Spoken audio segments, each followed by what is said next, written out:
어느 농부가 있었습니다. 이 농부는 농사를 지으면서 늘 날씨에 대한 아쉬움이 있었습니다. 태풍이 올라오지 않았으면 좋았을 텐데, 비가 좀 내렸으면 좋았을 텐데, 이런 식으로 날씨에 대한 아쉬움을 늘 가지고 있었습니다. 그런 마음을 가지고 새해를 시작하며 하나님께 다음과 같이 요구했습니다. 하나님, 딱 1년만 제가 원하는 대로 날씨를 주십시오. 이렇게 하나님께 요구했고, 하나님은 그 농부의 이야기를 듣고 알았다, 네가 원하는 대로 날씨를 주마 약속을 해주셨습니다. 얼마나 신이 나겠습니까? 내가 원하는 대로 날씨를 주겠다고 하니 아주 신이 난 겁니다. 그래서 그 어떤 해보다도 더 열심히 농사를 지었습니다. 어떤 날, 하나님, 오늘은 비를 내려주십시오. 하나님이 비를 내려주셨습니다. 어떤 날, 하나님, 오늘은 쨍쨍한 햇살을 좀 내려주십시오. 하나님이 그렇게 햇볕을 주셨습니다. 또 어떤 날, 오늘은 잔잔한 바람이 좀 불게 해주십시오. 하나님은 그렇게 해주셨습니다. 1년 동안 이 농부가 원하는 대로 하나님은 모든 날씨를 허락해 주셨습니다. 이제 추수할 때가 되었습니다. 과연 이 농부는 지난해보다 더 많은 것을 얻을 수 있었을까요? 결과적으로 말한다면 더 그렇지 못했다는 겁니다. 자신이 원하는 날씨대로 얻었지만, 그리고 정말 최선을 다했지만 더 많은 추수를 하지는 못했다는 겁니다. 여러분, 이 이야기를 통해서 우리가 알 수 있는 것은 뭡니까? 첫째는 이 농부와 같이 우리에게 주어진 모든 일에 우리는 최선을 다해야 된다는 것이고, 그러나 우리가 노력하는 것, 그것이 우리의 인생에 결코 최선이 될 수는 없다는 겁니다. 도리어 하나님께 맡기고 하나님께 의지하는 것, 그것이야말로 나의 노력보다도 최선이라는 사실을 우리는 이 이야기를 통해 알 수 있는 겁니다.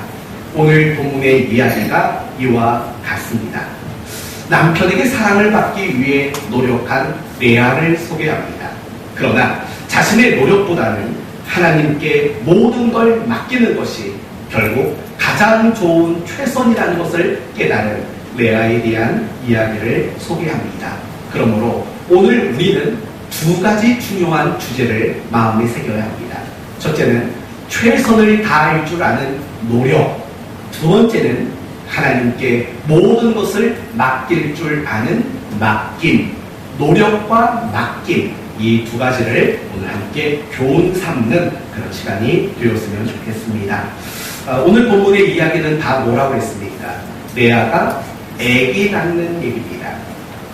오늘 본문을 보면 레아는 4명의 아들을 낳았습니다. 4명의 아들 확인할 수 있겠습니까? 첫째 아들 르우벤, 둘째 아들 시므온, 셋째 아들 레위, 네 번째 아들 유다. 이렇게 4명의 아들을 낳았습니다.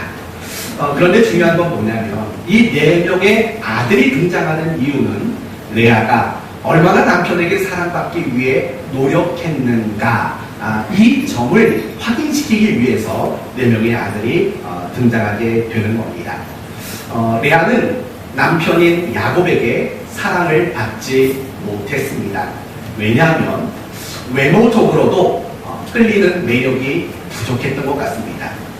성경을 보면 이 레아에 대해서 뭐라고 말하냐면 시력이 약하다라고 말을 합니다. 정말 말 그대로 시력이 약할 수도 있습니다. 여러분, 보통 사람이 시력이 약하면 얼굴 표정이 바뀌는 거 알지요? 어떻게 바뀌는 줄 아십니까? 조금이라도 더 잘 보려고, 저 지금 못 볼 걸 봤습니다. 정말 그걸 흉내내신 분들이 2명이 있었습니다. 못 볼 걸 봤습니다. 깜짝 놀랐습니다. 맞아요. 그런 표정이 나와요.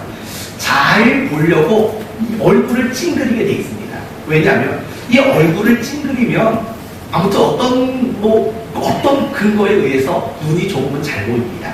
그렇지 않습니까? 제가 시력이 나빠서 그거 정말 잘합니다.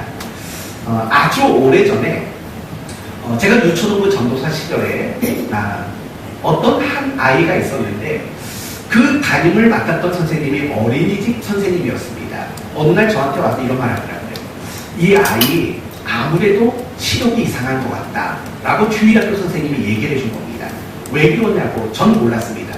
그런데 뭐라고 말하냐면 이 아이가 뭘 할 때마다 계속 얼굴을, 눈 주변을 찌푸린다는 겁니다.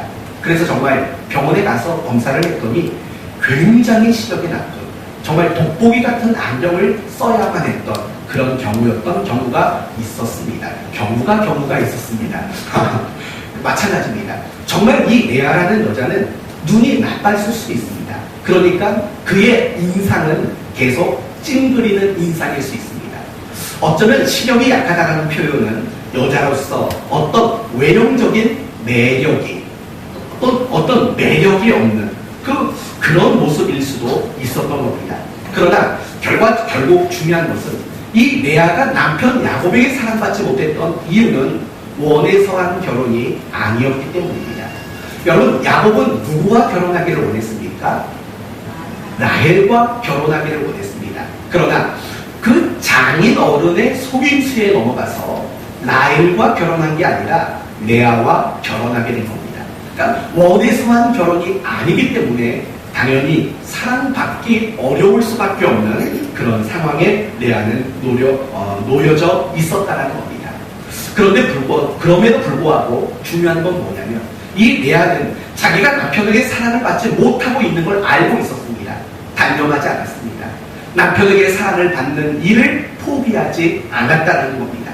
이미 말씀드린 대로 이 4명의 자식을 낳는 것 그 자체가 남편에게 정말 사랑을 받고 싶어서 노력하는 그런 노력의 열매들로 소개하고 있는 겁니다. 먼저 32절을 보십시오. 32절을 보면 첫 번째 아들의 이름이 뭡니까? 르우벤입니다. 르우벤이라는 이름의 뜻은요, 보라 아들이다 라는 뜻입니다. 그런데 이 르우벤이라는 이름을 짓고 나서 레아는 무슨 말을 했는지 보세요. 르우벤이라 하여 이르되, 그 다음에 뭡니까? 여호와께서 나의 괴로움을 돌보셨으니 이제는 내 남편이 나를 사랑하리로다. 그렇죠. 분명히 이 르우벤을 낳는 것, 아들을 첫 번째 낳는 것은 그 목적이 무엇이냐면 내가 남편에게 사랑을 더 받아보겠다라는 그런 목적을 가지고 르우벤을 낳았다는 겁니다. 그런데 여전히 사랑을 받지 못한 겁니다. 그래서 두 번째 아들을 낳았습니다. 이름이 뭡니까? 시므온입니다. 시므온이라는 이름의 뜻은 들으심, 하나님이 들으셨다라는 뜻입니다. 그리고 이 아들을 낳고 레아가 했던 말을 보십시오. 34절.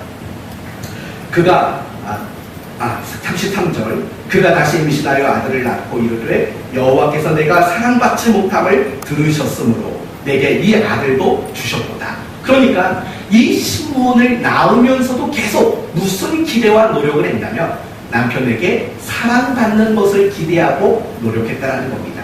그래도 안 됐습니다. 34절. 세 번째 아들이 등장합니다. 이름은 레위입니다. 그런데 이 레위라는 이름 앞에 무슨 말이 나오냐면 내가 그에게 세 아들을 낳았으니 내 남편이 지금부터 나와 뭐하겠다? 연합하리로다. 나와 연합하겠다라는 말은 결국 나를 사랑해 줄 것이다 라는 말과 같은 겁니다. 이처럼 르우벤을 낳고 시므온을 낳고 레위를 낳았습니다. 이 모든 과정들이 결국에는 남편에게 사랑을 받기 위한 레아의 정말 최선을 다하는 노력이다 라고 이해할 수 있다는 겁니다. 어쩌면 이 레아의 모습이 우리 사랑하는 여자 성도들에게는 이해가 되지 않을 겁니다. 아마 이런 생각할지도 모릅니다. 여자 성도들은 왜 그렇게 살아? 그렇죠? 왜 그렇게 살아? 그냥 갈라서지 뭐 그렇게 노력해? 나 같으면 바로 끝이야. 아마 여자 성도들 같으면 그런 마음 드실 수도 있습니다.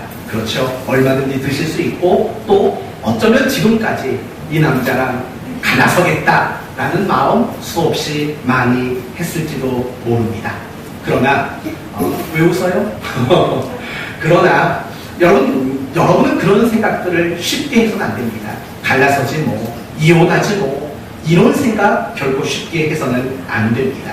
왜냐하면 여러분은 신자지 않습니까?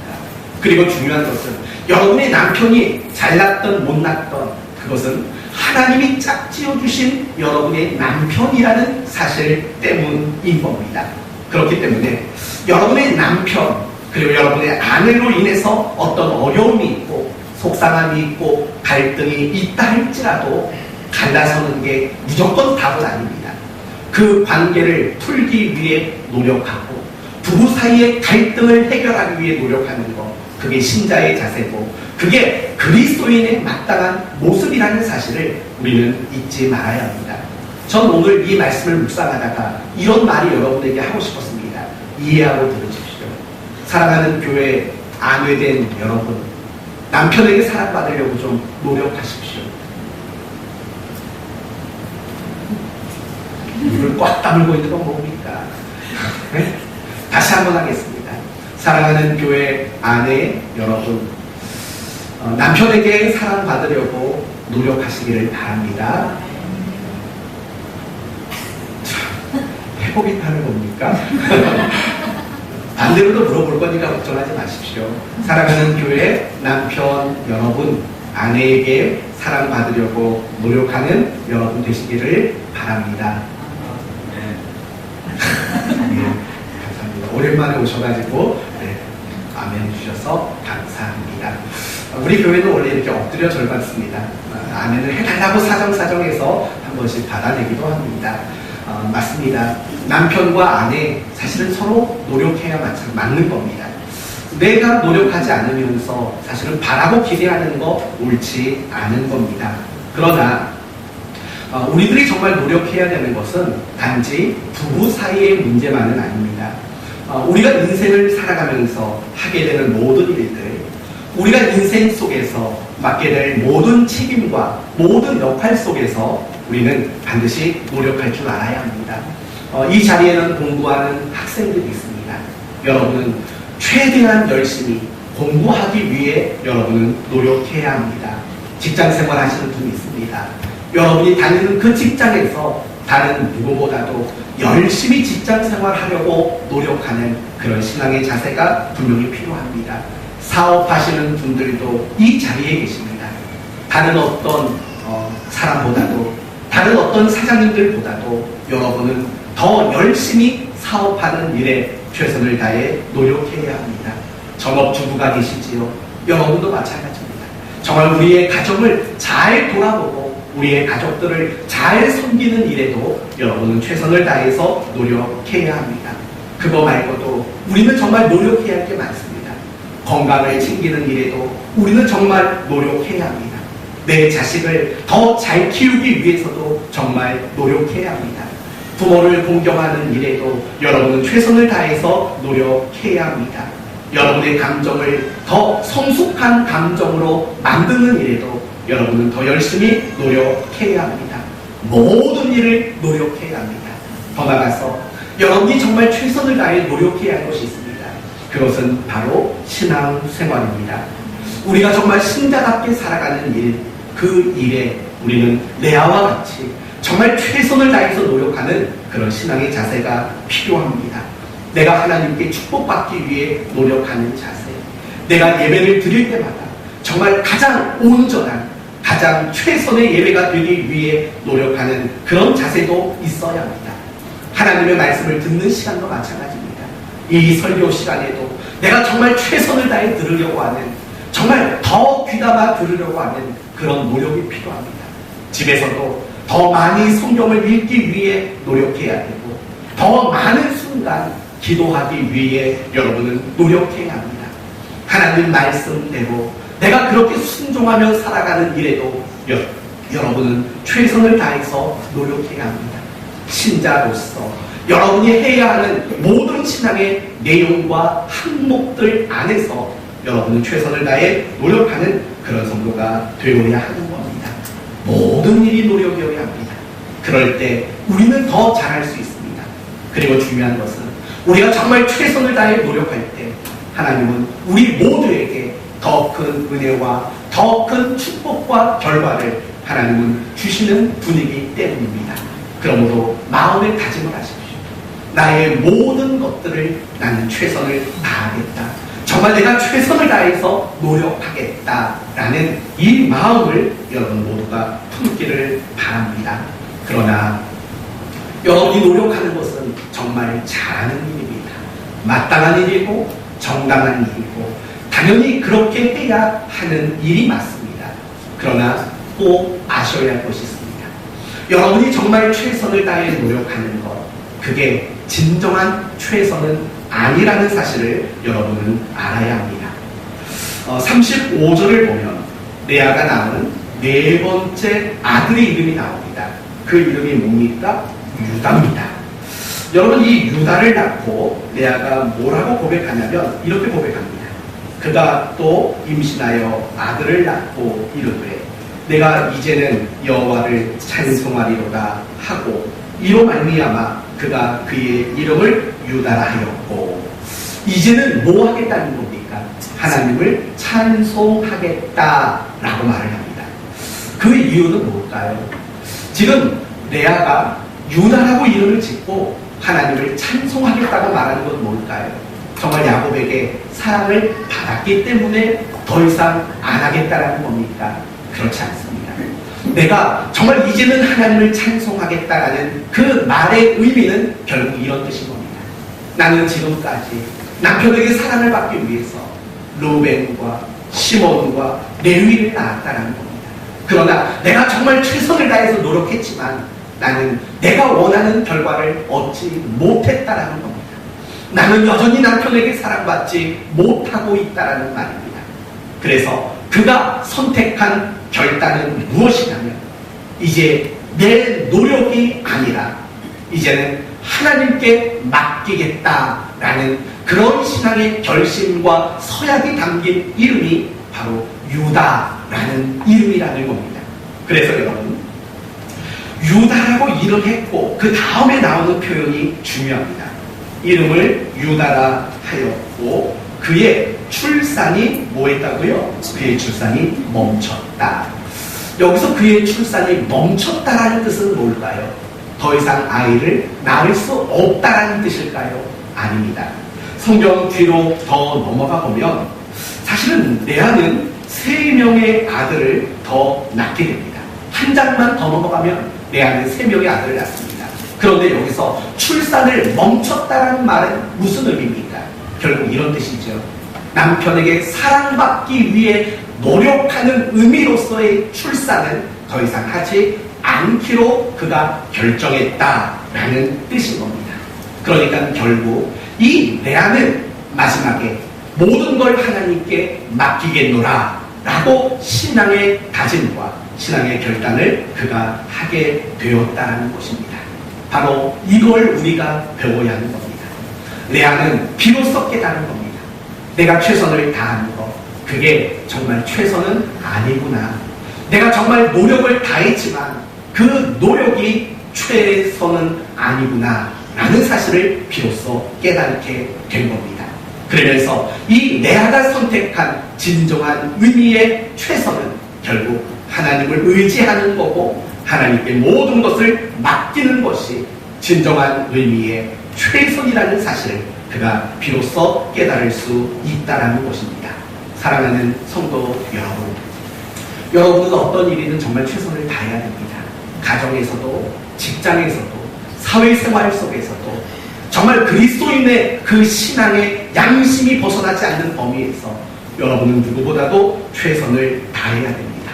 그러나 여러분이 노력하고 여러분이 최선을 다하는 그 일이 진정한 최선이 아니라는 사실을 분명히 알아야 합니다.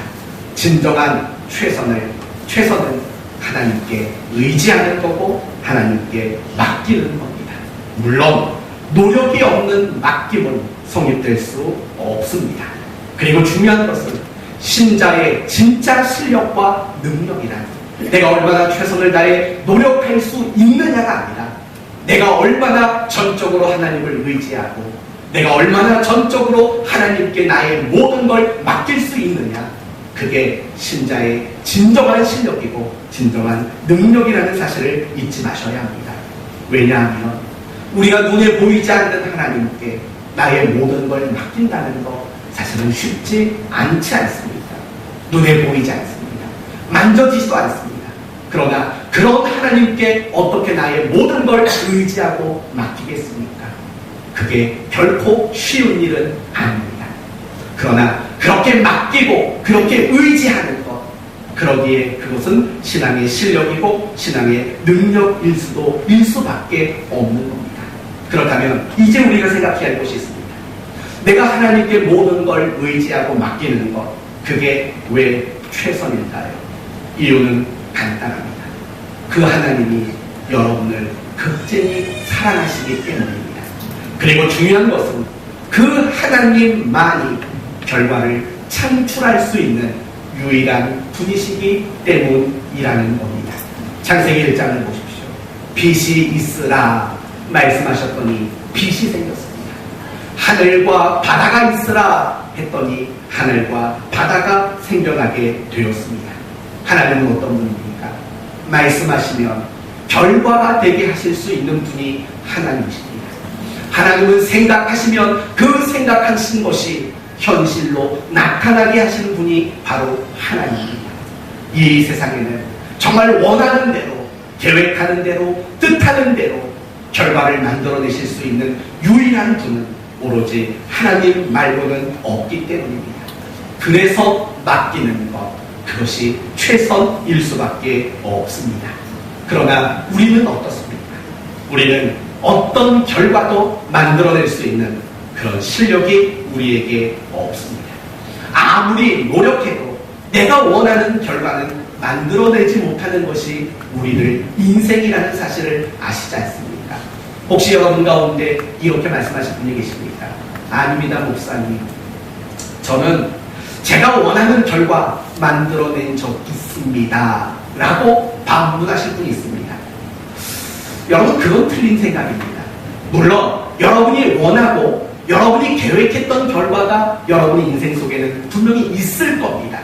그러나 중요한 것은 그 결과물은 여러분이 만든 결과물이 아닙니다.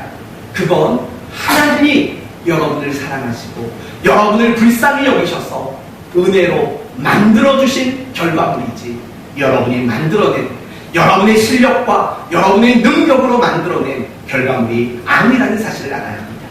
이 점을 너무 쉽게 증명할 수 있습니다. 만약에 여러분에게 여러분이 원하는 결과를 만들 수 있는 능력과 실력이 있다면 모든 순간 그럴 수 있어야 마땅한 거 아닙니까? 어쩌다 한 번씩 여러분이 원하는 결과를 만든다고 해서 그게 내 능력이라고 생각하는 것 얼마나 어리석습니까? 내가 원하는 때, 내가 원하는 결과를 언제든지 만들 수 있다면 그건 여러분 실력이 맞는 겁니다. 하지만 우리 인생은 그렇지 않지 않습니다. 자식을 키우는데 정말 내가 원하는 결과를 그대로 만들어집니까? 아닙니다. 저도 자식을 키워보고 있지 않습니까? 아무리 자식을 키워도 내가 생각했던 결과 안 나옵니다.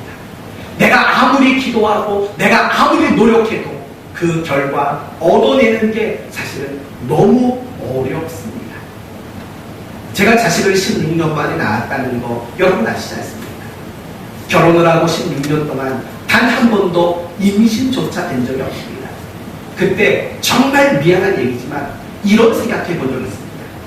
아이가 잠깐 생겼다, 유산이 되더라도 아이 한 번 가져갔으면 좋겠다라는 마음 왜 없었겠습니까?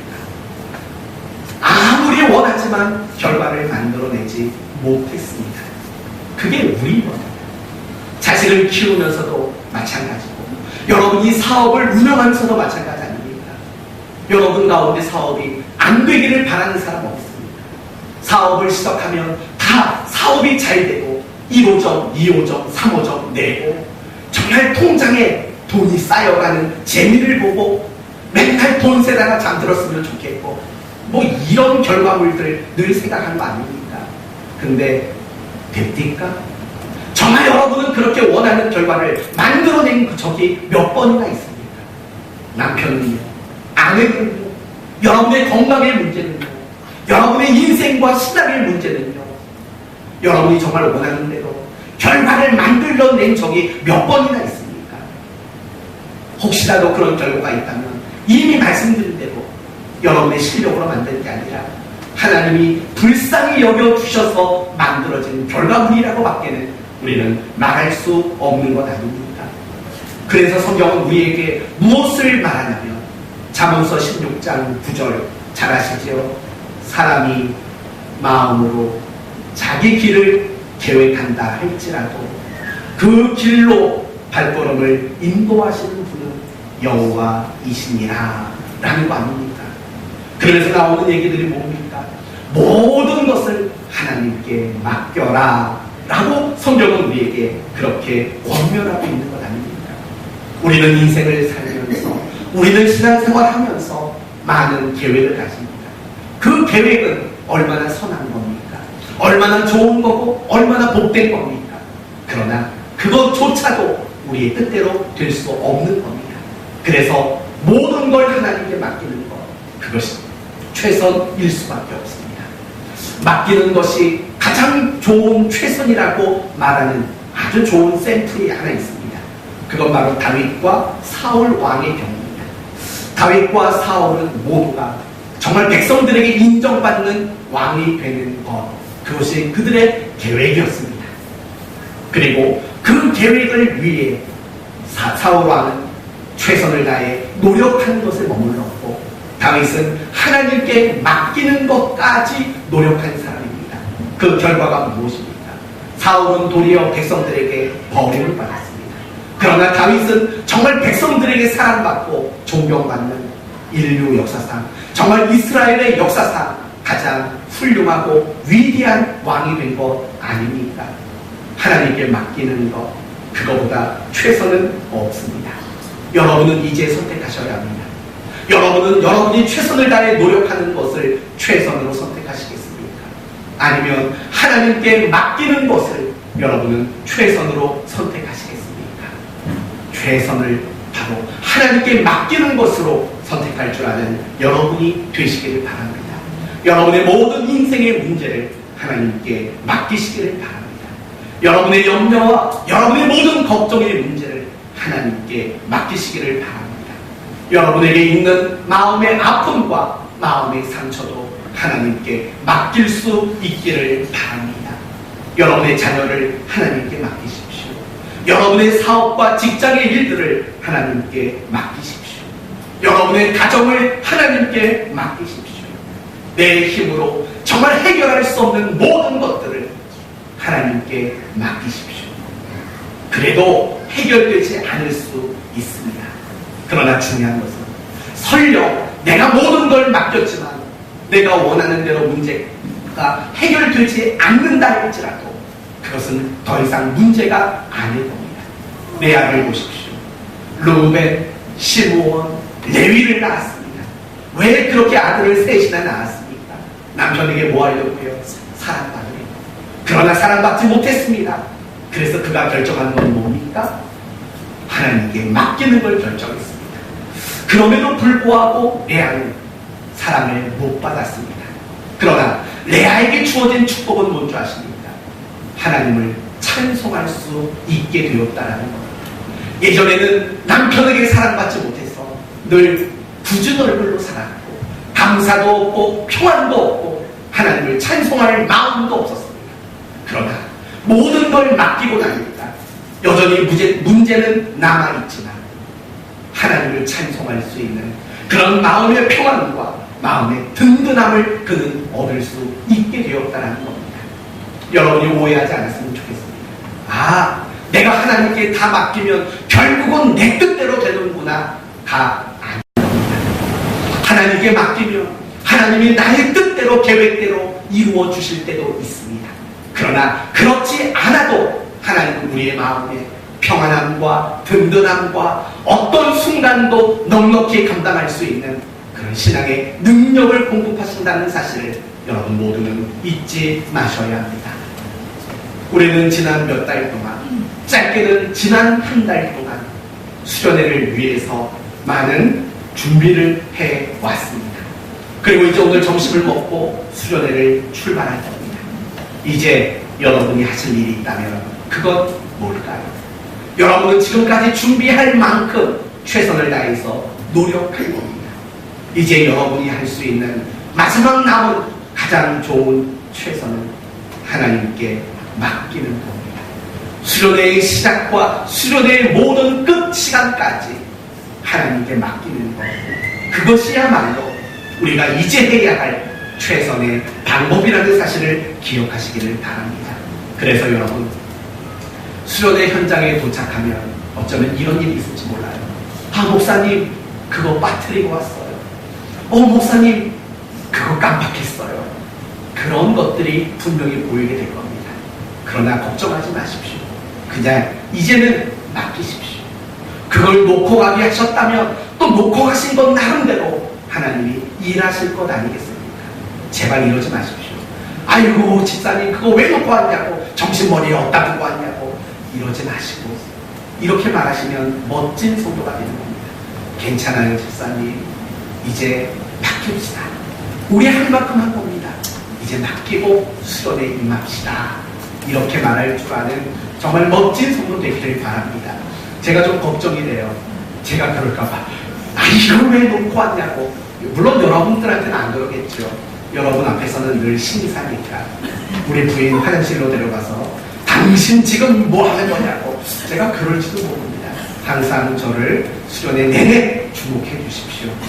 그래서 사모님을 어디 슬쩍 데리고 가면 빨리 따라오십시오. 무슨 말인지 아시겠죠? 네. 수련회 기간을 좀 그렇게 했으면 좋겠어요. 맡기셨으면 좋겠어요. 하나님 앞에 기도하는 시간에도 맡기고, 어떤 프로그램을 할 때도 모든 걸 다 맡겼으면 좋겠어요. 거기에서 주어진 것만큼 우리가 이제 최선을 다하고 맡기는 그런 수련회가 됐으면 좋겠습니다. 마지막 한 가지만 이야기하러 마치려고 합니다.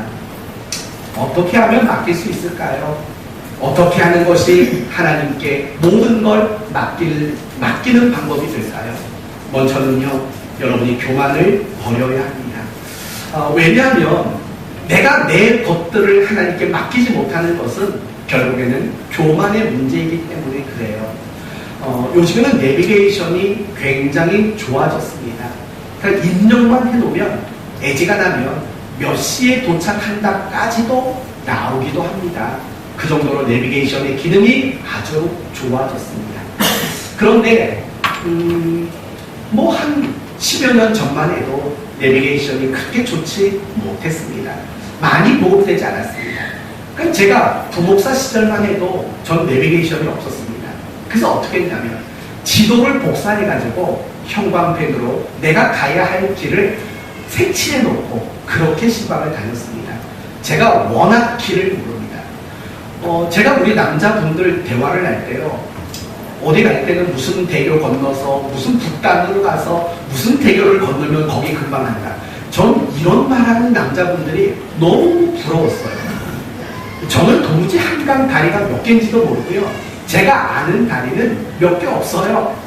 뭐 정담대교, 한강대교, 성수대교, 팔당대교도 있나요? 없지요. 그건 저쪽이죠. 전 그거 몰라요. 근데 어디 가더라도 길을 못 찾으면 와이프가 그렇게 말을 해요.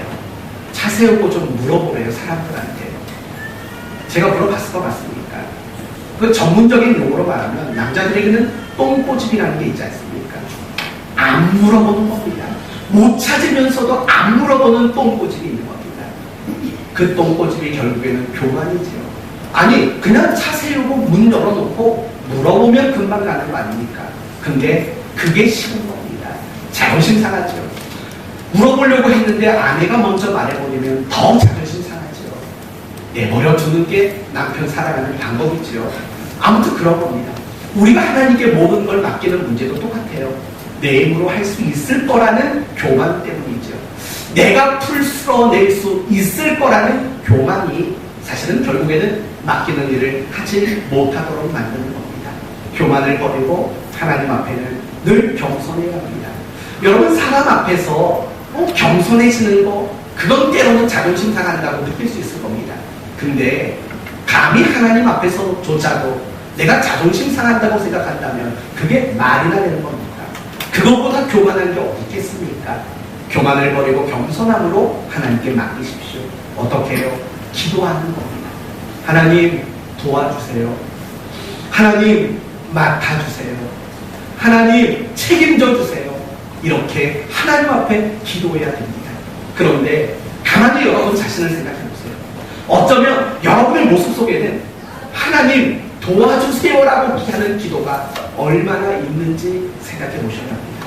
의외로 하나님께 도와달라고 기도하는 그 기도조차도 못하는 성도들이 얼마나 많은 줄 아십니까? 다른 거 아닙니다. 하나님 도와주세요. 하나님 맡아주세요. 이렇게 하나님께 기도하시면 되는 겁니다. 그리고 진짜 중요한 하나님께 모든 걸 맡기는 방법이 있습니다. 그것은 하나님의 방법대로 사는 겁니다. 장사를 하는 분들이 가지는, 신자들이 가지는 큰 갈등은 뭐냐면 주일날 장사를 해야 될까 말아야 될까라는 갈등입니다. 왜냐하면 아무래도 주일날 장사를 하면 더 많은 이윤을 보는 게 맞기 때문에 그렇습니다. 가게는 주일날 장사가 많이 되지 않습니까? 식당이든 어디든 가보세요. 평일보다는 주일이 사실은 장사가 더 잘 되는 경우가 참 많습니다. 갈등이 되는 겁니다. 이런 갈등도 될 겁니다. 좀 싸구려 식자재를 가지고 좀 비싼 가격 받으면 이윤이 많이 남지 않을까라는 갈등도 분명히 될 겁니다. 그렇다면 그런 갈등 속에서 하나님께 맡기는 방법은 뭘까요? 좋은 재료로 주일 문 닫으면 되는 겁니다. 그게 하나님께 맡기는 겁니다. 우리는 하나님께 맡기는 것을 고작 기도하는 것으로만 이해할 때가 많습니다. 물론 기도 필요합니다. 맡아달라고 도와달라고 기도하는 거 맞습니다. 그러나 그렇게 기도하면서 하나님 방법대로 안 산다면 그건 정말 하나님께 맡긴 걸까요? 아니면 기도라는 어떤 요행을 사용한 걸까요? 그 부분을 분간하셔야 합니다. 우리는 어쩌면 교회 가서는 하나님 지금 어려워요 도와주세요 라고 말하지만 하나님의 방법대로 성경의 방법대로 그 어려움을 그 문제를 대처하지 않는 우리의 모습들 얼마나 많은지 모릅니다. 그건 맡기는 게 아닙니다. 단지 하나님 앞에 맡기는 척만 하는 겁니다. 학생들이 신앙생활하기가 참 어렵습니다. 왜냐하면 예수 안 믿는 친구들은 시험 기간이면 일요일에도 공부하기 때문입니다. 그러나 예수 믿는 학생들은 일요일에도 교회 나와서 예배를 드립니다. 적어도 2시간 이상은 예수 안 믿는 사람보다 손해를 봅니다. 그래서 예수 믿는 학생들은 갈등합니다. 내가 시험 기간만 예배를 빠져 말어 라는 갈등을 하게 됩니다. 그때 하나님께 맡기는 건 뭘까요? 하나님 시험 잘 보게 해주세요. 기도하는 게 하나님께 맡기는 걸까요? 아닙니다. 주일날 예배 시간에 나와 정성껏 예배 드리는 것, 그게 학생으로서 공부를 하나님께 맡기는 방법이라는 겁니다. 제가 여러분에게 뭘 말하는지 아시겠습니까? 우리는 입으로 모든 걸 다 맡기는 척만 합니다. 아닙니다. 기도 많이 했다고 하나님께 다 맡긴 거 아닙니다. 그 상황에 성경대로 반응하는 것, 그 주어진 상황에서 하나님 뜻대로 행동할 줄 아는 것, 그게 진짜 하나님께 맡기는 거지. 입으로만 도와달라고 눈물 콧물 쏟으면서 하나님께 호소하는 것, 그것만 진짜 하나님께 맡기는 게 아니라는 사실을 아셔야 합니다. 여러분은 고민하셔야 될 겁니다. 앞으로 여러분이 살다 보면 신앙과 물질 사이에서 갈등하게 될 겁니다. 신앙과 어떤 재미 사이에서 여러분은 갈등하게 될 겁니다. 신앙과 자존심 사이에서도 여러분은 갈등하게 될 겁니다. 하나님 도와주세요라고 기도하세요. 그리고 더 중요한 것은 그 갈등 속에 하나님의 뜻을 선택하십시오. 그 갈등 속에 하나님의 방법을 붙잡으십시오. 그렇게 말씀대로 순종하십시오. 그것이야말로 정말 하나님께 맡기는 방법인 것입니다. 이제 수련회가 시작됩니다. 하나님께 모든 걸 맡깁시다. 어떻게 해요? 기도로. 그러나 기도보다 더 중요한 것은 하나님이 일하시는 방법인 사랑이라는 방법을 가지고 사랑이라는 중심을 가지고 수련회에 임할 수 있도록 합시다. 그렇게 맡기는 게 진짜 맡기는 겁니다. 이제 오늘 말씀을 마치겠습니다. 하나님은 노력하는 사람을 굉장히 좋아합니다. 그리고 하나님은 노력하는 사람에게 축복하시고 복을 아낌없이 주시는 하나님 맞습니다. 그러므로 우리 모두는 어떤 일이든 정말 최선을 다해서 노력할 줄 아는 그런 자세를 가져야 합니다. 그러나 명심하십시오. 우리의 노력이 최선이 될 수는 없습니다. 하나님께 맡기는 것, 그것이야말로 진정한 의미의 최선인 겁니다. 겸손하십시오.